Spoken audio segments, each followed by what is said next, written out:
The Sazerac. It sounds like a 70s song that you don't know, and this temperamental boomer wants to ridicule you for that, just because you don't share their atrocious taste in music.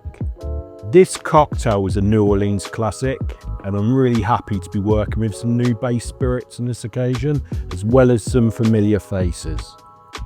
The ingredient lineup: Rye Whiskey, Cognac, Peychauds bitters, simple syrup, and Absinthe.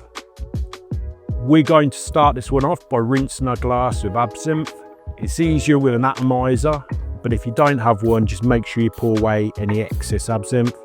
Then you can just chill the glasses.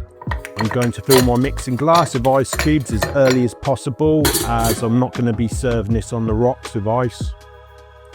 Then at an unphotogenic angle, we're going to add 1 ounce to 30 ml of Rye Whiskey.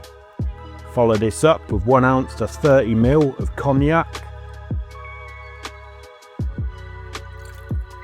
Add half an ounce, that's 15 ml of simple syrup. Then add 3 dashes of Peychauds bitters. And as I'm working with ice cubes and not cracked ice, I'm going to stir this for around a minute. Around the 1850s in New Orleans, bar owner Aaron Bird purchased a cognac brand called Sazerac from the previous bar owner named Sewell Taylor, and bitters from an apothecary named Antoine Peychauds. Bird created the Sazerac cocktail and named the bar Sazerac's Coffee House. Strain the contents into your absinthe rinsed glass.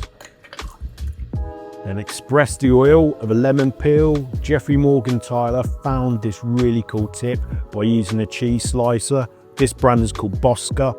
It's much safer than a vegetable Y peeler, and I'll speak from experience on this as I've had some bad injuries from them over the years.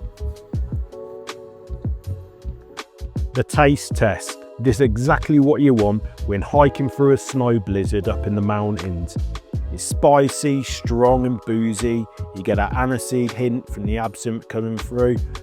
I don't mind it, but it's definitely one if you're like really into your old fashions or your boozy drinks like that. But this is definitely something I'd have by a roaring log fire rather than a nice spring day like it is here in the UK at the moment.